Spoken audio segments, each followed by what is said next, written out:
अस्सलाम वालेकुम viewers, 24 digital platform के साथ मैं हूं आपका होस्ट इमरान असलम। आज बात करेंगे कि एक मुल्क दूसरे मुल्क के जहाज़ को कैसे क्रैश और हैक करवाता है। इसके साथ साथ क्या घर की छत पर लगे हुए एंटीने की मदद से आप जहाज़ को हैक कर सकते हैं। इसके साथ साथ अगर आप जहाज़ के अंदर बैठे हैं तो जहाज़ की सीट पर लगा हुआ जो इलेक्ट्रॉनिक बॉक्स होता है उसको आप कौन सी डिवाइस के साथ अटैच करके जहाज़ को हैक कर सकते हैं। नाज़रीन, ये वो दावे हैं जो दुनिया भर में मुख्तलिफ जो माहिर थे उनकी जानब से किए गए। क्रस रॉबर्ट ने 2015 में एक दावा किया जिस पर वफाकी तहकीकाती अदारे अमेरिका FBI ने ये एक सर्च वारंट की रिपोर्ट जारी की जिसमें उनकी जानब से दावा किया गया कि एक एक्सपर्ट है क्रस रॉबर्ट जो एविएशन की इंडस्ट्री में बड़े माहिर थे और जहाज़ों के जो सिक्योरिटी निज़ाम थे उसको काफ़ी कंट्रोल कर रहे थे।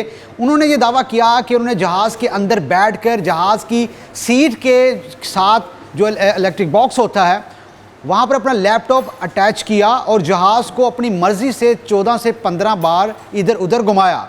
सुनने में तो काफ़ी मुज़ाहिका खेज़ है कि जहाज़ के अंदर बैठकर लैपटॉप अटैच करके जहाज़ को हैक किया जा सकता है। यही नहीं, 2017 में आज़ाद हैकर ने भी दावा किया कि उन्होंने अपनी घर की छत पर लगे हुए एंटीने और ट्रांसीवर की मदद से जहाज़ के कम्युनिकेशन सिस्टम में खलल पैदा की। तो नाज़रीन, ये वो दावे हैं जो बढ़ती हुई टेक्नोलॉजी के मद्देनज़र देखने को मिले हैं और आने वाले जो दौर हैं उस पर हथियारों की जंग बंद हो जाएगी। एक मुल्क दूसरे मुल्क के त्यारे क्रैश करवाएगा, हैक करवाएगा, पूरे हैकर्स ग्रुप को हायर करेगा। इसमें बिलियन जो रुपए खर्च होते हैं जिसका बुनियादी मकसद यही होता है कि दुश्मन ममालिक को साइबर सिक्योरिटी जो सिस्टम है उसमें खलल पैदा करवाना है। बेसिकली जो साइबर सिक्योरिटी सिस्टम होता है वो स्टील समवन डाटा होता है, एक ऐसा मिलीशियस प्रोपोगंडा एक्ट होता है जिसमें किसी भी मुल्क के हसास चीज़ें चुराई जाती हैं। जहाज़ आपको पता है कि फ़िज़ा में बुलंद होते हैं, ऐसे में इन्होंने जो आज़ाद हैकर थे उन्होंने ये भी दावा किया कि वो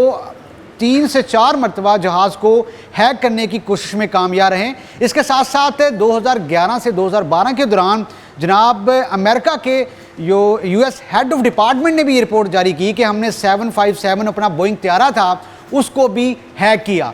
तो बढ़ती हुई टेक्नोलॉजी के पेश नज़र जहाज़ों का जो सिक्योरिटी निज़ाम होता है उसको मरबूत और इसको जो anti cyber attack prevention control programme है इस हद तक मौसर करना पड़ेगा कि एविएशन इंडस्ट्री में तमाम जहाज़ों की परवाज़ें महफूज रहें। बेसिकली जहाज़ का तमाम तर कम्युनिकेशन सिस्टम फ़िज़ा में होता है। हमने अक्सर देखा कि अगर कोई फ़्लाइट चेक करनी हो तो फ़्लाइट रडार्स में मुख्तलिफ़ एप्लीकेशंस होती हैं जिसमें हम अपने जहाज़ की मूवमेंट और जहाज़ का जो खित्ता है उसको चेक करते हैं। ऐसे में जो हैकर्स भी है उनका हदफ भी यही होता है कि ट्रांसमिशन, ट्रांसीवर्स और जो वेव्स होती हैं, वेव करेंसी होती हैं, वहाँ पर अटैक करते हुए जहाज़ों के जो इंफॉर्मेशन सिस्टम है, कम्युनिकेशन सिस्टम है, उसमें खलल पैदा करके जहाज़ को हैक करना है। मुख्तलिफ आपने मूवीज़ भी देखी होंगी कि जनाब जहाज़ को हैक कर लिया, जहाज़ को हैक करके कहीं और ले गए।